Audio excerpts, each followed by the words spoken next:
కరీంనగర్ కు జాతీయ రహదారులు రావడంలో వినోద్ కుమార్ కీలక పాత్ర పోషించారు. మంచి రహదారులు ఉంటేనే అభివృద్ధి సాధ్యం. తన నియోజకవర్గ ప్రజల జీవన విధానం మెరుగుపడాలంటే కరీంనగర్ కు మంచి రోడ్డు ఉండాలని వినోద్ కుమార్ గారు బలంగా విశ్వసించారు.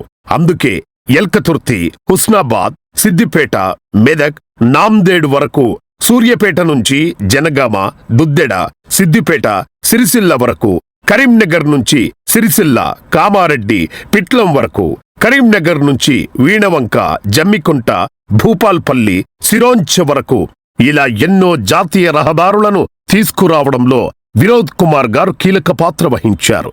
అలాగే హైదరాబాద్ నుంచి సిద్దిపేట, కరీంనగర్ల మీదుగా రామగుండం వెళ్లే రాజీవ్ రహదారిని జాతీయ రహదారిగా ప్రకటింపజేసేందుకు చేయని ప్రయత్నం లేదు. ఈ మార్గంలో వాహనాల రద్దీ ఎక్కువ, కానీ 80 కిలోమీటర్లకు పైగా రోడ్డు మలుపులు, వంకలు తిరిగి ఉండి ప్రమాదాలకు ఎంతో మంది ప్రాణాలు పోవడానికి కారణమైంది.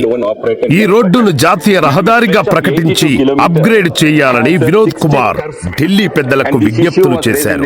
Assembly also in the students committee was formed, and nothing, there is no result from that committee, and we made a request to upgrade this road as a national highway. I would like to know from the honorable minister, I request him to resolve the issue and upgrade it as a national highway, and the density of vehicles on this road is more than the density of on the national highways, already upgraded national highways. So this under BOT, madam, I don't want to make any allegations because that party is no more in the government either here or in our state, but ultimately something went wrong in allocating that road to one person, madam. So I request the honorable minister personally to look into the matter and see that this road is made as a national highway. Jai Telangana.